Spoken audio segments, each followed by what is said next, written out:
Hey guys, Josh from soccerreviewsforyou.com bringing you my review plus on-feet video of the Nike Mercurial Vortex 3 in the latest CR7 Discovery colorway. Now inside the box, all you get are the shoes themselves. They do not come with any extras. And here is a look at the Vortex 3. So this is the lowest model in the current Mercurial lineup. You have the Superfly and the Vapor as your top end models. You have two variations of the Veloce. You have the Victory, and then below the Victory you have these guys, the Vortex. This being the third generation Vortex model, which yes, it has the Mercurial look with the graphics on the shoe, but pretty much everything else is different, which is why it's kind of difficult to compare this to the rest of the Mercurial line, but that's essentially what we're going to do in today's video. We're going to talk tech specs, performance features, take a look at the weight of the shoe, as well as take a look at how these things fit and feel on feet. So if you are interested in learning more, stick around and watch the entire video. If you're interested in a pair of these for yourself, there'll be a little pop-up on screen, or you can click the first link down below. That'll take you to the review page on my website, where you'll find buy it now links with exclusive SR4U coupon codes, where you'll be able to pick these guys up below their normal $60 retail price.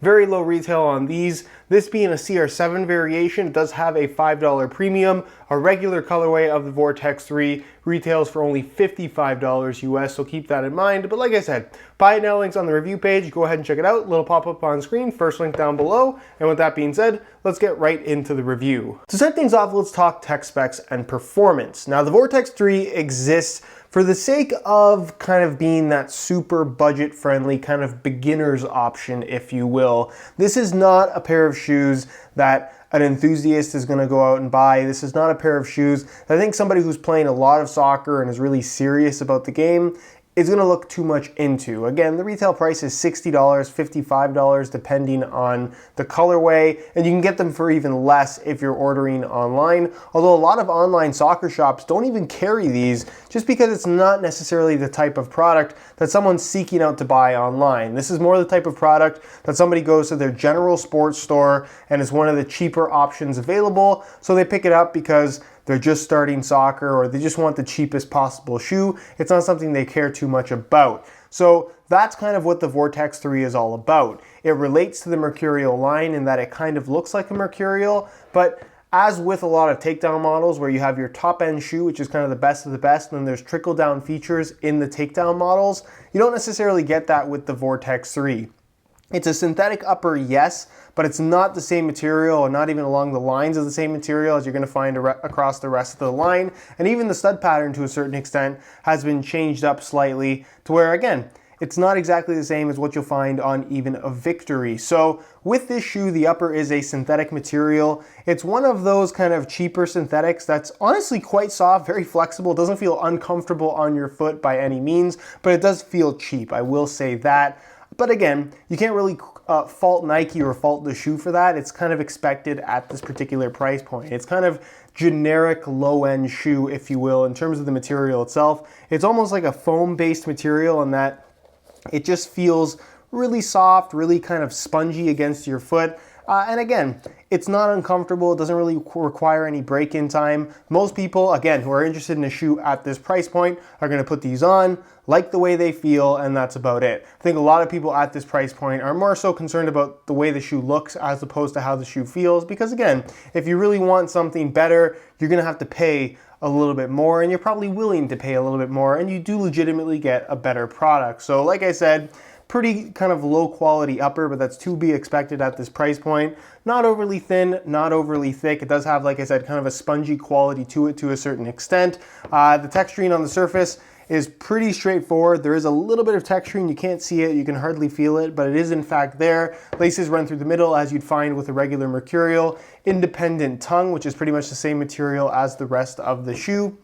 You of course have a low cut design here at the heel with an internal heel counter. The liner itself is a kind of mesh with some padding back there. Again, fairly comfortable, very straightforward, very kind of a cheap way of doing things, if you will, but it does get the job done. The insole is non-removable, fully glued in there, but again, expected at this particular price point. And then of course the sole plate, it's a full-length TPU plastic material, decent flexibility to it in the forefoot area. You can see they incorporated some of those little lines that you would find on the higher end models, although it has nothing to do with what you'll find on those higher end models with their Nike plate sole plates. This is just there for aesthetic reasons. And then you get the stud pattern, which I'm not sure why they did this. It's actually a combination of the standard firm ground stud pattern and Nike's new AG stud pattern. You can see the conical studs are kind of like what you're going to find on their AG layouts. You have two at the very back of the heel and then two normal bladed studs right there. And then going down the lateral side, you'll find the standard Mercurial bladed kind of chevron shaped studs, one in the middle. And then on the medial side, you have three conical studs in place of what would normally be studs that look very much like this. So how does that impact traction? It does and it doesn't to a certain extent. I guess this isn't quite as aggressive, but it does still get the job done, and it's actually kind of an interesting layout that I'm personally a big fan of. I would like to see something like this on the Hypervenoms or something like that, but nonetheless, it gets the job done. Stud pattern is not something that I would say is the downfall of the shoe. It's more so just the general quality of the shoe itself. So as a whole, again, I don't think you're getting anything too unexpected with this particular shoe. It gets the job done. I'm not saying by any means that any shoe, if you put them on your feet, they're going to make you a better player or a worse player. But again, I think that if you regularly play the game, it's worth it for you to invest in a little bit of a higher end product. And even if you're on a budget, pursue shoes that are on sale, higher end models that have been marked down, as opposed to paying full price for kind of the current low end takedown models, if you will. So overall, the Vortex 3, it's not terrible, it's not unwearable by any means, but it's not necessarily something that I would personally recommend unless you're on, like I said, a super low budget. In terms of weight, despite being low end, the Vortex 3 is remarkably light, and I think that has a lot to do with the fact that there just isn't much to the shoe in general. So I'm going to weigh this pair for you today in real time. Keep in mind that this is a brand new pair in a size 9 US. Going to throw them on the scale, and you can see that they weigh in at 7.7 ounces, the equivalent of 218 grams. So for the sake of kind of comparison, it's not quite as light as what you'll find from a Superfly 5 or a Vapor 11, sorry, but it's going to be on par with other takedown models in the Mercurial lineup. You're still under the 8 ounce mark, which, like I said, is relatively lightweight. And again, for a shoe in this price range, they're not heavy at all, and that's definitely a pretty decent thing. All right, so here is a look at the Vortex 3s on feet. On my left foot, I have the stock green laces that come with the shoes, and on my right foot, I have a pair of black and neon yellow chevron SR4U replacement laces. If you're interested in a pair of replacement laces for yourself, the website to go to is www.sr4ulaces.com. There'll be a little pop-up on screen as well as a link down below in the description of this video. So if you're interested in a pair, be sure to go ahead and check that out. Now, in terms of how these things fit and feel on feet, they're fairly comfortable out of the box. I mean, the upper is pretty soft, fairly flexible. It does, like I said, have kind of a cheapness in terms of how it feels on your foot. The underfoot cushioning from that insole is not the greatest. The sole plate is a little bit awkward in terms of how it moves with your foot. It doesn't feel all that amazing out of the box, but again, as you wear them in, that all does break in quite nicely, and you're not really going to have too many issues in regards to discomfort. As far as the shape and general fit of the shoe is concerned, it actually fits decently well.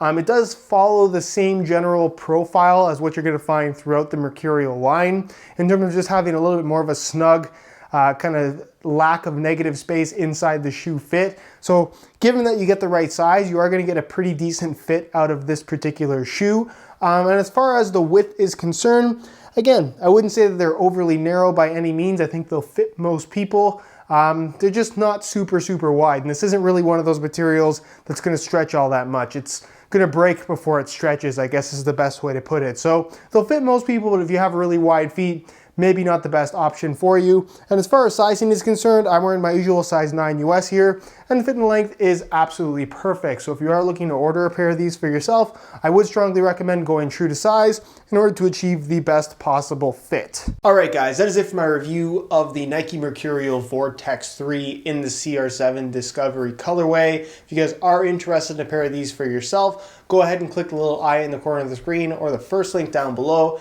That'll take you to the review page on my website. website, where you'll find buy it now links with exclusive SR4U coupon codes, where you'll be able to pick these guys up below their normal $60 retail price. If you have any questions regarding the Vortex, leave them down below in the comments, and I definitely will get an answer out to you. If you enjoyed today's video, found it helpful and informative, be sure to support it with a like. Subscribe if you haven't already for daily videos on all the latest and greatest soccer gear. You can find all of my social media information linked in the description as well. And other than that, guys, hope you enjoyed today's video, and as always, thanks for watching.